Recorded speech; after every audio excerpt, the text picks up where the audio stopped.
It was 60 years ago this month that the United States and the Soviet Union teetered on the brink of nuclear war. Yet, even as the dark days of the Cuban Missile Crisis are behind us, the fear of nuclear war is not. As President Biden warns of nuclear Armageddon in the face of Russian aggression and other global tensions, the question for many of us is, will history repeat itself? And joining us this evening with his perspective is Dr. Paul Kengor, author and professor of political science at Grove City College in Pennsylvania. Dr. Kengor, always great to be with you. As we know, the situation in October of 1962 was really dire and also complicated. For our younger audience, or those maybe not familiar with the Cuban Missile Crisis, can you sort of set the stage for us? Yeah, it was shocking. So October 14th, 1962, about 60 years ago, an American U-2 spy plane was flying over Cuba, doing regular reconnaissance runs, and discovered, to their absolute horror, that this was exactly what everybody feared when Fidel Castro and the communists took over Cuba in 1959 and allied with the Soviet Union, namely that the USSR would put nuclear missiles in Cuba.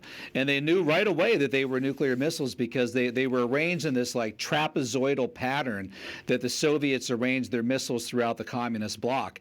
So that information was brought right away to the Catholic president, John F. Kennedy. He was shocked by it. He went to the Soviets. He asked the Soviet ambassador if they had missiles in Cuba. Soviet ambassador lied to him, said, no, we don't. And then the Soviet ambassador immediately got on the horn to the Kremlin and said, he knows. I don't know how he knows, but he knows.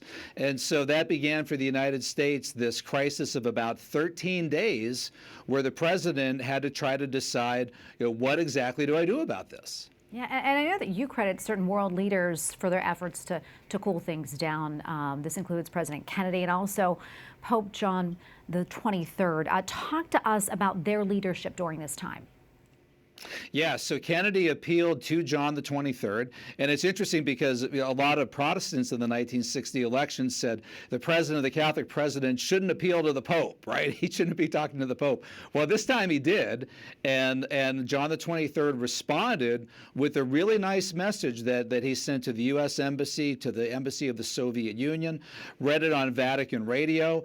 Pravda, in fact, the Soviets were so appreciative of the message appealing to peace that they published it in Pravda, their leading newspaper, their leading mouthpiece of the Kremlin. And it was only 2 days after that the missiles were actually removed. Now, we can't say that it was John the 23rd that caused that, but he played a very important diplomatic role. And one of the things that's really important about what happened, Tracy, and I wrote about this in a piece for the National Catholic Register, Fidel Castro and Che Guevara in Cuba actually wanted to use the nuclear missiles. They actually wanted to fire them. And it was later determined that there were about 162 Soviet missiles that were in Cuba at the time. Robert McNamara, JFK's Secretary of Defense, said that if those missiles had been fired, 80 million Americans would have been killed. That's half the population. I mean, we lost 300,000, 400,000 men in World War II. 80 million would have died. And when the Soviets learned that the Cubans, that Fidel and Che were actually crazy enough that they actually wanted to fire the missiles, Khrushchev called a late Sunday night meeting in the code room and said, remove them. Remove the missiles immediately. Get them out, get them out, get them out. And so it was very quickly after that the Soviets got the missiles out because they didn't want nuclear war. And I hope that's not the same of the leader in Russia at the Kremlin today, Vladimir Putin in the Ukraine, but at least in 1962, they didn't want nuclear war. Yeah, I want to jump off of that. Russia launched ballistic and cruise missiles in its first nuclear drills since it invaded Ukraine, doing that today after alleging that Ukraine is planning to use a radioactive dirty bomb, something that Kyiv is disputing.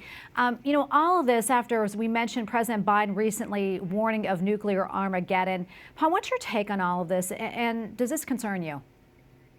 Yeah, it does. And I've been worried for quite a while, Tracy, that if Putin is cornered, if the Russian army continues to lose defeat after defeat on the battlefield, which it appears to be, that they might resort to nuclear weapons. I mean, the next level has been mass conscription to bring in as many men as they can into the military.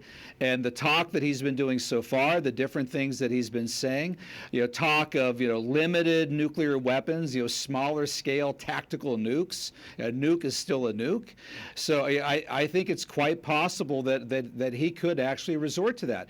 The Soviet leaders in 1962, they didn't want to go there. They didn't want to unleash nuclear Armageddon. And I think President Biden, I mean, he's been attacked by a number of Republicans, a number of people on the conservative side in America for using language like that. But I think it's appropriate. I think it's a very real, very scary threat and possibility. Yeah, very scary indeed. Well, Dr. Kengor, thank you as always for your perspective. We always appreciate it. Thanks, Tracy. Always good to be with you.